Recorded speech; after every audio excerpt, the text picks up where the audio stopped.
Very good morning and welcome to Signature Television. My name is Godwin Sunday. This morning we'll be talking about beauty industry, the impact of beauty in breaking social, cultural, and social barriers in Nigeria and across the world by extension. And joining me to talk about beauty in Nigeria is Our Royal Majesty Face of Nigeria. Now we'll be talking about beauty this morning, and she is a joy, a queen joy, Chukwe, Chiku Jeku. Chukujaku. Yes, thank you. Good morning. Good morning. Well, welcome to Signature Television. Thank you. All right, you this award You looks just spoilt my name. okay. I sincerely apologize. Chukujaku Queen Joy. I got Yes. that correctly now. All right, so tell us, what's the crown and all the beauty all about? Crown beauty. Well, basically, when it comes to crown, the crown is very heavy. It's very, very heavy because it comes with so many responsibility as a queen. Not just you winning a crown and not just you having the face of beauty. It's all about you caring for the next neighbor, like your sister and your brother. Yeah, and also as a beauty queen, you have so many responsibilities. So this beauty queen and pageantry, I know lately it's been tied to a lot of it has cultural affiliation, especially as it has to do with Nigeria. Yeah. Can you bring us up to speed on the cultural affiliation of the beauty pageants? Okay, beauty pageant, when it comes to the cultural aspect of it, most especially Nigeria, has actually helped a lot. So, Yeah, go ahead, please. so it has actually helped a lot in Nigeria precisely when it comes to um, kind of test. All right. So let's even come back and look. We'll go on a short break right now, and when we come back, we'll be talking more on beauty. We're taking a short break to talk about the bread in Nigeria. Please go nowhere. Signature Television continues in a moment.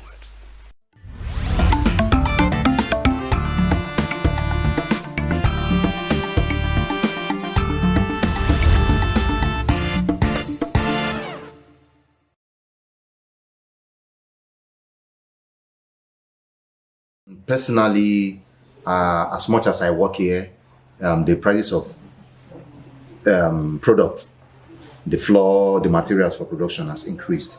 So invariably, it has affected virtually everything we do here. The only thing it has not affected is salary. It cannot affect salary, but the demand for bread has reduced drastically. For premium bakery, to the best of my knowledge, the price is just a little bit increased, a little bit, just little adjustment. The round bread usually goes for 200, now 250. It has affected us negatively. In fact, the price of everything has increased. We usually buy, I think early this year, we buy flour at the rate of 32, 35,000. But now it has gone up to 65,000. In fact, at a time we buy flour up to 85,000. The price of butter, the price of gas. So definitely, the price of bread will go up. And because the price of bread has gone up, it has also affected the demand on bread. We bake up to 7 bags. Like last year, we bake up to 7 bags in a day, but now we bake like 2 bags. So it has affected our sales also. If the government can come in and bring down the price of flour and other baking materials and make production easy for us, we'll be very glad. To be honest, it's really affecting. It's really affecting. Like things, everything changed. Like things are very cost in the market, and we that is doing the production at times it's not been easy for us. Sometimes if we do the bread, people will complaining the bread is small, this and that. But to us, we are not even benefiting anything much inside, because before we go to market and buy the way things are now, my brother, you choke. People are really suffering. People are suffering. Even we doing the work, we are suffering. It have not been easy for us. So how which government would look into this matter and do something about it and help us out? We are all complaining. It's not easy for everybody. It's not easy for everybody. So let them do something about it. Let them work on it, please. We are begging. Let them work on it and help us all. The government should do something about the price of flour. I don't even want to talk about the price of the equivalent of naira to dollar. That one is old story. But this incessant, continuous increase in price of fuel, Kai, I don't know what the government do. I don't know what Tinubu is planning. He should replan before he will not have anybody to rule again, so that people will not die of starvation and hunger. We are not selling as much as we are selling before. By this time last year, we buy flour 30-something thousand, sugar within that range, but sugar is almost 100,000. We bought butter, a carton of butter, few months ago, 20-something. This month, as I'm talking about, 50. So where do we go from here?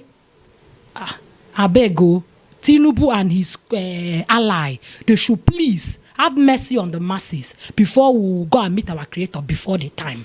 Honestly, it's not easy. It's not easy. When we started, I remember a bag of flour is 28,200. But now, as we speak, a bag of flour is 62,500 naira. A bag of sugar is 82,100 naira without transportation. So by the time you purchase all those things, and you have to set 2 workers, you have to maintain your machine, you have to eat, and you have to pay electricity bill, you buy water. Honestly, it's not funny. It's not funny. Producing bread now is just like most of the bakeries produce chaff, nothing but chaff. Because if you say you want to add ingredients, butter and milk and water and whatsoever you and other things, so how will you gain? What is your profit at the end of the day? You realize nothing. So as you just take a look at this house. We are supposed to be producing by now, but we are not, because the things is hurting us, is hitting us deeply. So it's not easy.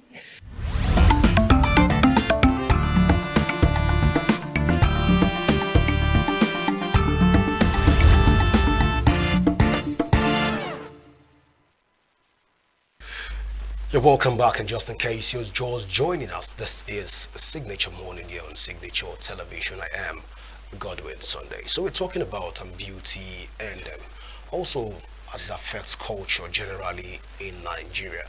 And I have with me here in the studio Queen Joy, and we're looking at this issue from a very wider perspective. But first, Queen Joy, there are a lot of misconceptions that have been tied to the girls being beautiful. First, they said being beautiful, because we're looking at it from how it can break barriers.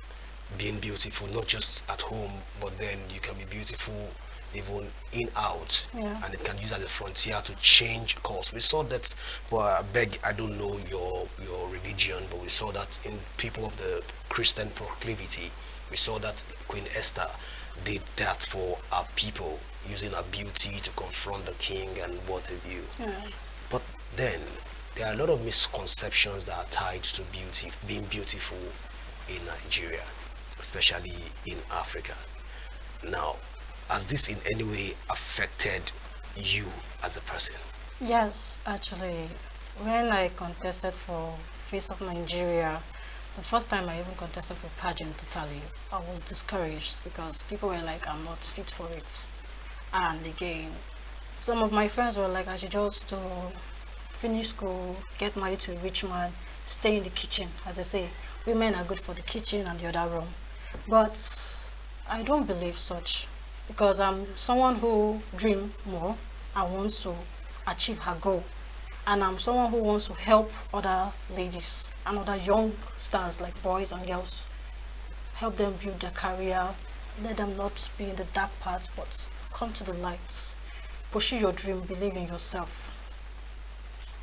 And again, when it comes to Africa, when it comes to African beauty pageants, they feel like beauty pageant is all about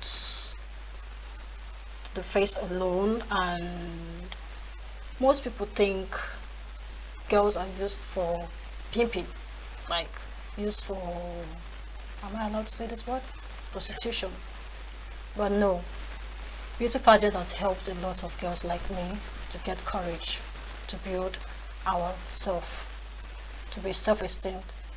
And I thanked Face of Nigeria because I gave up a lot 2023.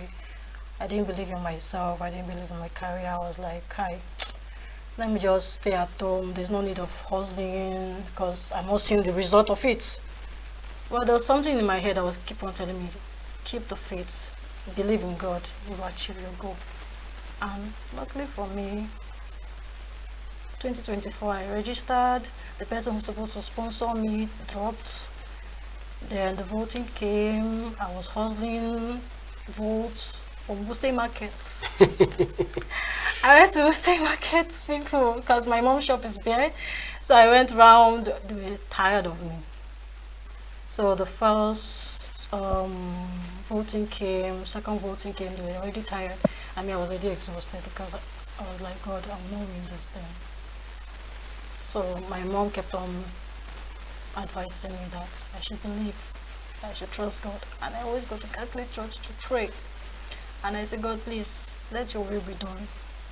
Towards the end of the whole pageant stuff, my name was called upon and I was shocked. I cried that period. I was like, my mom should pinch me, someone to pinch me. I couldn't believe. But beauty is more than just a crown. It's all about responsibilities, and the crown is heavy. It's what you do with the crown that matters. It's not all about you winning the crown and sitting at home and waiting for your management people to help you. You need to help yourself also. Help yourself in the sense by helping others. Create ideas on how you will help the next person behind you. Because even my cousin, she says every day she looks up to me for, at least for me to be someone in life. And I'd be like, don't look at me, because me, I'm also looking at myself. And I'm looking at God. So if you look at me, I don't know. All right, so we've had a model, Okay. one of our series on this show, Okay. and of course you've raised a very salient concern which we're trying not to even go to that angle, and that is a concern around the fact that most pageantry lure girls into doing the unimaginable. Yeah. And most pageantry, but how correct is this narrative? I don't know, but my own organization, they don't do such. And again, it depends on you as a person, as a queen. If you want to do it, it's your choice. If you don't want to, because me, I don't want to go in there lying, because I have a dream and I have a purpose, and I want to set the example to the girls and the boys growing that pageant is not all about the other side of what people think. Because even parents, now African parents, are scared of pushing their children to pageants, go and do pageants. They are scared because they think that it's all about waste of time. You waste your money. They already have their own queen on board, but it's not true. Some pageant do, some pageant do. All right, let me even take you by this question. How much do you know about your culture? Igbo culture. I'm Igbo. Oh, Actually. okay, that's good. So how much do you know about the Igbo culture? Okay, between 1 and 10, I'll say 6, because I'm still in the process of learning, going deep part of my culture. Yeah. Okay, so I know in most African countries, especially places like the eastern part of Nigeria, where it is highly a patriarchal society, Yeah. a men-dominated space, and most times women are not being heard. And is it possible for pageantry of this nature to be able to influence some of the cultures around this your cultural backgrounds? It's possible. Like, for example, I have my sister Chichi. Miss Universe Nigeria, she's abroad now and she's contesting for Miss Universe. And I'm praying that she should win, at least to change the mindset of so many things in Nigeria, and again to give more light to girls to contest, join MBGN to contest for the pageants and join other pageants also. All right, so if you're to give it the chance, if you give it the opportunity to influence a particular culture right now within your cultural space, Okay. to change the narrative for women and to be the change for women in that space of your cultural background, what would that be? Igbos are ready to change. When you advise an Igbo man or an Igbo lady, they are ready to change. Even if you're introducing a particular product to them, it's hardly they will change, but they will adapt to it. They will change for sure. But to me, Hausa, an Hausa man, to convince an Hausa man, I don't know whether it's possible. Even in this part of the north. I don't think it's just Hausa. I think it's men generally. Oh yeah, I think so. Because I'm also a marketer, so I know how it feels to convince people, to influence them to change from their own mindsets to another. It's hard. All right, so there tend to be this narrative also that models like yourself, Yeah. a lot of them are not educated. They just stumbled and dabbled into the profession in order to stay afloat. How correct is this? Oh, that's like myself. Yeah. Most of Can we say them- it's true that when people don't have a job, they don't have anything doing, they'll just, okay, your last hope for the beautiful girl is to resort into pageantry and being a model? No, I don't think so. Okay, so let's go more further into the conversation. You spoke about your cultures and some of the things that you would like to change. You're already smiling. So let's look at it from a very elaborate perspective right now. Culture has been defined as a total way of life of a particular group of people Yeah. over time. Now, being a beautician and being a beautiful lady, do you think at any point being a beauty queen can further influence policy making and decision making, even by extension to the government? Yes.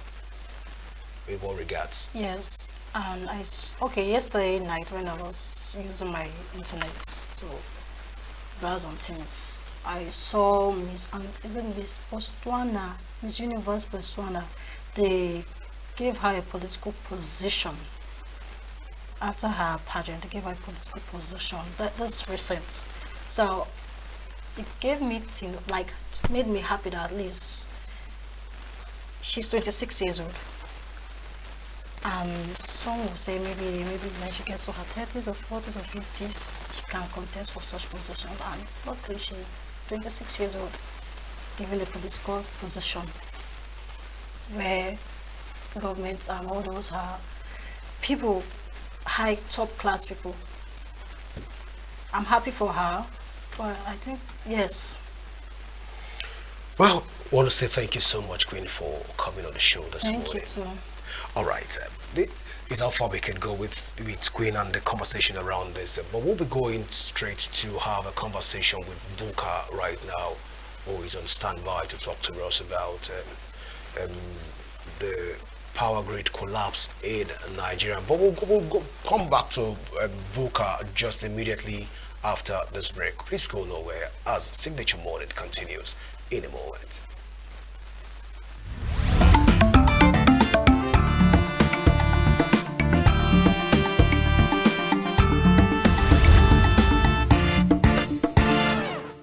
due to the current economy of this country, I don't see any way forward in the country. Because the country is being built on the rich men and the politician. They have built the country in their favor. We, the poor masses, are just in open prison in this country. From the way things are going, if you understand, you see the FIROS, they just paste their memo for recruitment. And they said is within the years of 27 to 30, a graduate of Nigeria that gone to NYC through the poor masses will be in the year of 30-something and above before being a graduate. How do you think such person will get the work? Now you will see all Nigeria running to NIM to see if they can bring down their age to apply. So the country is just built for the rich. We the poor masses, I don't see anything for us in this country. And in Nigeria, due to lack of knowledge, a lot of them are, even the leaders, they don't have they call it common sense, but it wasn't common sense. They were shouting, Buhari didn't go to school. They talk all these things, finish. Yet Buhari managed this country. We weren't suffering like this. Can you imagine a bag of rice now is 90,000? Then tell me, can you afford it yourself with your salary? So these are the things we are talking about. Tinubu shouldn't betray the opportunity God gave him. You know, God give people chance. He give them chance, but they don't want to utilize it properly. And when God just turn his back, they will say, they've killed him, or they've do so, but they are the cause.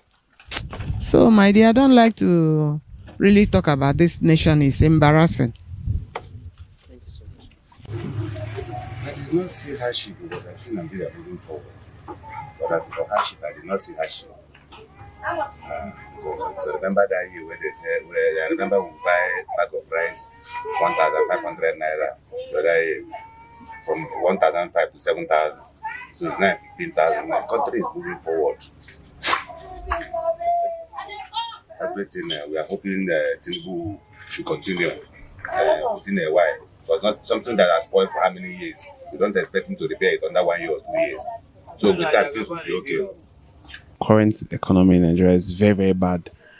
For instance, I'm a businessman and the price of goods goes up almost every 2 weeks when I go to the market to buy goods. It's just very, very annoying. But we're hoping that it will get better. But we don't see any good thing coming soon. The generation that we have, T-Pain, is kind of funny, but it's annoying and it's very, very sad. So I hope that maybe one day God or a good person in government can do something better for us, because our basic things are not even affordable anymore.